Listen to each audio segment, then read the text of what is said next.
All right, let's talk about something we've all felt. You know that feeling when you're pushing harder and harder but getting less and less for your trouble? Well, there's a name for that. It's a powerful mental model called the Law of Diminishing Returns.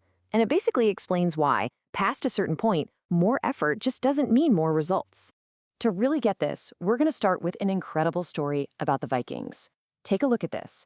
In the year 845, they raid Paris and walk away with a mind-boggling 7,000 pounds of silver and gold. I mean, jackpot. But then, fast forward just a few decades. Paris gets smart, they build up defenses, and in 886, after another huge effort, the Vikings get 60 pounds of silver. So what on earth happened? That's the big question we're diving into today. Why did this amazing Viking gold rush just fizzle out? The answer, it turns out, reveals one of the most important patterns you can find in strategy, in business, and yeah, even in your own life. So let's set the scene. Back in the early 9th century for the Vikings, raiding a wealthy, basically undefended city like Paris was, well, it was like finding an open bank vault with a welcome mat out front.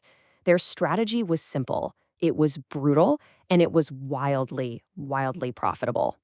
I mean, just look at that number again. 7,000 pounds of precious metals from one raid. This wasn't just a success. It was the kind of score that becomes a legend. It was proof that their strategy was working at its absolute peak.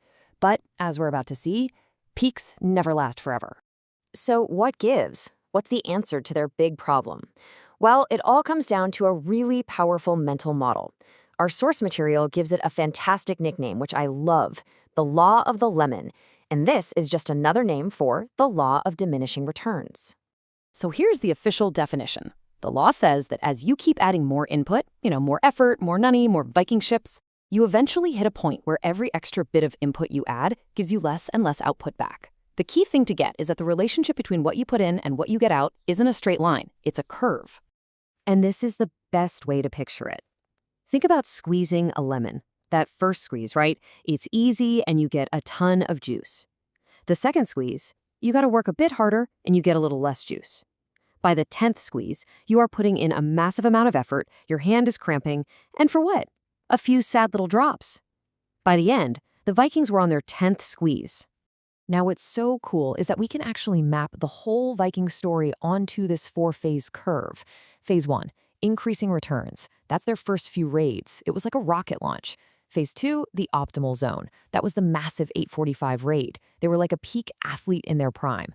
But then they slid into Phase 3, diminishing returns. This was the costly sieges against a fortified Paris, where the system was like a saturated sponge. They were smart enough to pivot before they hit Phase 4, negative returns, which is like a traffic jam, where adding more cars just makes everything worse for everybody.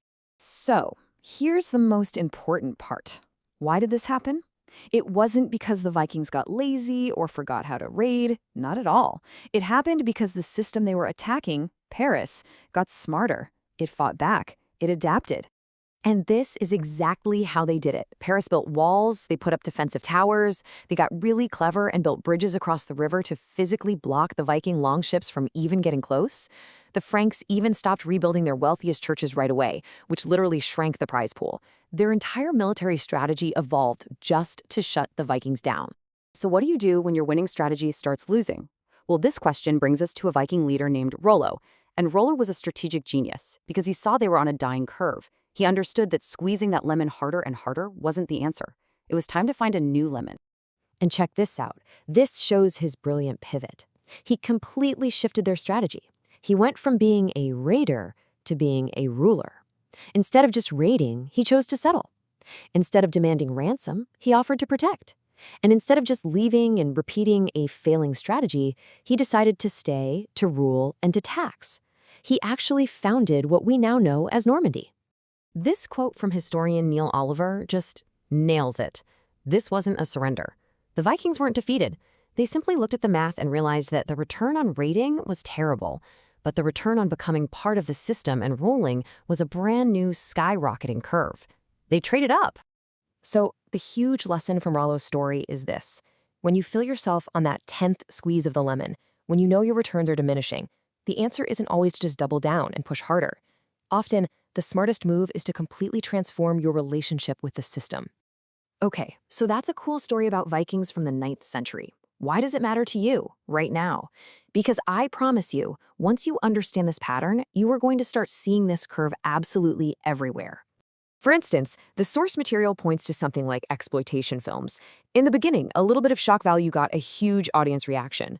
But over time, they had to add more and more gore just to get the same gasp from people. That's diminishing returns. Or think about mass incarceration. The first efforts brought big gains in safety, but later efforts produced far fewer benefits at a much, much higher cost to society. It's the same pattern, just in different fields. And this is where it gets personal. Think about it. What about that marketing plan at work that used to be magic and now just isn't? Or your third cup of coffee at 4 p.m. that just makes you jittery instead of focused? Maybe it's adding one more feature to an app that's already bloated, or studying the same chapter for the 5th time and getting nothing new.